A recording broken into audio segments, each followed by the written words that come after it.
welcome to Breaking Change with Lucky, and today we will be speaking about the malignant narcissist in an first ever insert that I would like to call What the Narc.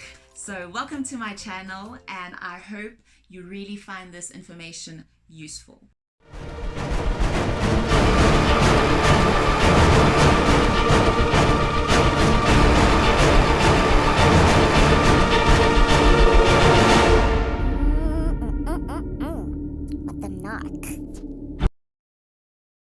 Now, before I begin, it is important to note that in no shape or form am I a therapist or psychologist. So everything that I will be talking about will be based on my own experiences, as well as, just the research that I've been doing on the topic of narcissism. It is also important to note that narcissism can be found in both male and women, right? And it's not always just with a romantic partner. It can also be a family member, a mother, a brother, a sister, a grandmother. It can literally be anyone. As I said in my previous video, the whole point of me even creating this channel and putting this awareness out there is because there are so many of these types of people, then I would like to imagine, besides the fact that I went through it personally with more than one person. It is important that we are able to identify these types of people because they are literally everywhere. Statistics say that 1 in every 200 person is a narcissist. So that's a lot of people. Like if you take the South African population, for example,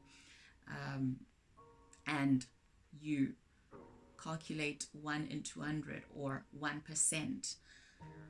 That's a lot of people. That is a lot of people. So bumping into these types of people is very likely to happen. And sometimes they are right in front of our eyes and we don't notice it. And we just think it's toxicity and we, grin and bear it because we just think that person is just like that, not realizing how damaging it is to us, the victims, when we have to interact or be in a relationship with these types of people because they are extremely toxic. So as I said, I will be speaking about the malignant narcissist today, which is probably the most dangerous of them all. There are so many different types of narcissists that exist on this planet, and in the upcoming content I will be discussing all of them, but today I will be focusing on the malignant narcissist. Before I start, there's an umbrella that covers literally every type of narcissist. So whether it's the malignant, the grandiose, the spiritual, the covert narcissist, they all have the same types of traits. It's just that how these traits manifest themselves is quite different from narcissist to narcissist because of maybe why they are even narcissists in the first place, and also because of so many other factors. Now, the malignant narcissist is particularly dangerous because malignant narcissism itself is not in the DSM, which is the Diagnostic Statistical Manual that psychologists use in order to be able to properly diagnose people with this type of personality disorder. Now, the reason for that is that within the malignant narcissist, it's not just one type of issue or personality disorder that they have. They have so many other complex psychiatric conditions that just make them more dangerous. And some of these are the antisocial personality disorder, the narcissistic personality disorder, aggression and sadism, whether it's towards self or others or both, and it is paranoia.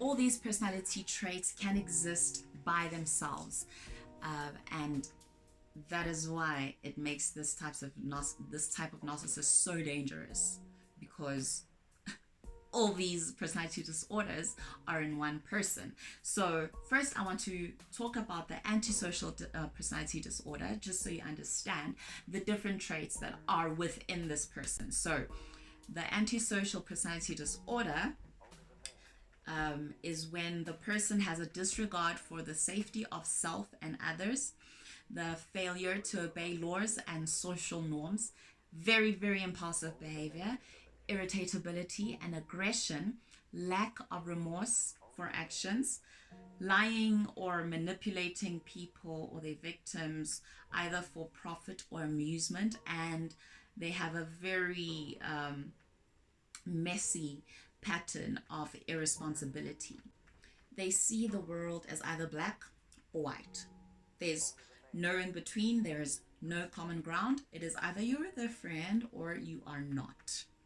Now, if they view you as not your friend, it's either they completely ignore you or they will make your life a living hell if you are maybe a person that was, say, in a relationship with them and you suddenly have boundaries. Now you're against them and you will feel their wrath. They seek to win at all costs. If they have to kill, they'll do that as long as they win at the end. And this is so detrimental to their victims because they leave a trail of pain, of frustration, and if it was a romantic relationship, even heartache once they've discarded you. And the discard is a term that I will speak about in my upcoming content as well. They generally don't care about this pain that they've now caused to others, and they may even enjoy it or feel empowered by it. You know, I was able to hurt you. That means I have power over you. Remember, they seek power. They want to feel powerful. And if they are the reason why you are feeling down and in the pits and out of it, heck, they could throw a party and celebrate that, because that means they have some sort of influence in your emotions and how you're supposed to feel about everything or yourself and how you view yourself as a person in general as well. And then the narcissistic personality disorder is characterized by a sense of entitlement. They really believe that they have to do the bare minimum, if at all, to get their way or what they want. They lack a lot of empathy. They are very manipulative and controlling. They have a very strong need for admiration, and they have a lot of difficulty taking feedback or some sort of criticism, whether it is constructive or not. And they are easily wounded. And I think that would probably fall under criticism as well, the inability to take criticism. Because as soon as you find a fault in them, sure, yeah, the rage that you will experience, of course, depending on the type of narcissist, the rage also manifests itself in a certain way. The aggression can take many forms. It can be either emotional, it can be mental, it can be verbal, it can be physical as well. And the purposes behind the aggression that they put onto their victims is because they are trying to express anger or hostility, which is sometimes really unwarranted for and just taken over the top to assert dominance.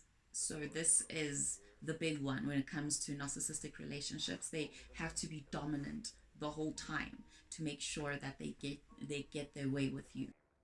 Another reason they use aggression is because they are trying to intimidate or threaten, which again is because they want to have control over you.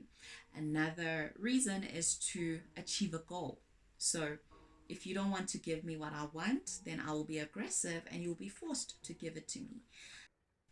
And then there's paranoia, which happens because the person is feeling like a victim or feels like a victim all the time. They feel misunderstood. They feel persecuted. They may be feeling that they are in isolation. They don't trust other people. and they just have persistent anxiety and stress related paranoid beliefs, as well as poor relationships due to mistrust. And I just want to state that we all experience paranoia from time to time, but when it is a state of mind, then it becomes a personality disorder or a thing that should be placed in the DSM, which is the psychologist's handbook. So I'll do just a little skit, a real life situation that happened with this specific malignant narcissist, and I'm sure a whole lot of you will be able to relate if you've been in toxic relationships. You and your family think you everything, huh? Why did your mom not greet me? Because she couldn't have, because ekhaya kababa, the tradition is that as she's umakoti, she doesn't go into the tent where other males are sitting. I took out my hard-earned cash in order ukuthi ngilobole wena, and you are going to tell me that rubbish, man. But I'm explaining to you, Utekaya, traditionally, that's how things are done. You could have gone to her and, spoken to her. What a waste. I wasted my money on this family, this pathetic family of yours. Okay. Yes, you are lying. At my home, we don't do this rubbish. We don't do this nonsense. She should have come and greeted me as mkhonyana wakhe. Just shows how pathetic you lot are. You're a pathetic family. Your mother's pathetic. Your father's pathetic. Now are you pathetic? At home, we don't do all this nonsense. Yeah, well, that's your home. And you do things differently. I think you just need to accept and respect how we do things at Kai. That's rubbish, man. I will leave this pathetic function in this pathetic family because I'm clearly not respected here. Your mother should have come to greet me. I took out cows for you. What is wrong with you?